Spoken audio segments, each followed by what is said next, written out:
Faharoapolo isan'andro eo ireo teraka izy amin'ny hôpitaly be Felatanana sy ny kit dimanjato ho an'ireo mpiteraka ao amin'ny sampana fiterana amin'ny hôpitaly etsy Mahamasina izay natolotry ny vondrona Star io maraina io. Nanolotra kit miisa dimanjato an'ireo mpiteraka ao amin'ny sampana fiterana ao amin'ny hôpitaly be Felatanana etsy Mahamasina ny vondrona Star io maraina io. Fantatra nandritra ny fotoana ary fa tokony aharitra iray volana ireo fitaovana natolotra araka ny taham-piterana izay manodidina ny 20 isan'andro eo.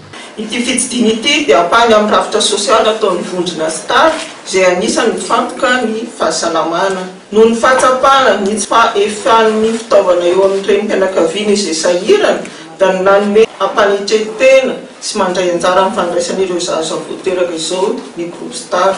Raha toka mahatratra 110 isan-taona ny isan'ireo olona raisina eny anivon'ny hôpitaly be Felatanana etsy Mahamasina dia 570 isan-jaton'izy ireo tonga hiteraka, ny 510 isan-jato kosa hitsabo tena vokatry ny aretin'ny tranon-jaza na ny nono ary ny 20 isan-jato dia avy amin'ny fianakaviana sahirana avokoa.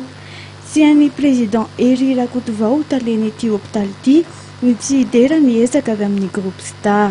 Zava-dehibe mihitsy zany ho an'ny hôpitaly satria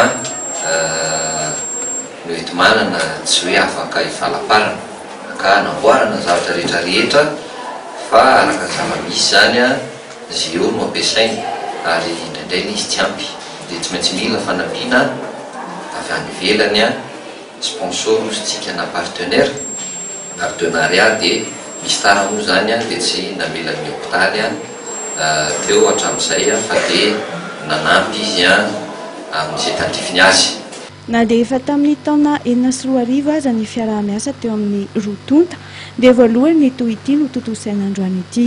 Miova araka ny filan'ny marary sy ny enti-manana ihany koa izy ity ary tsinjovina ny aharetany hoy Atrany Ramatoa Anarabary solitena ny vondrona Star izay tonga nanotrona teny be Felatanana.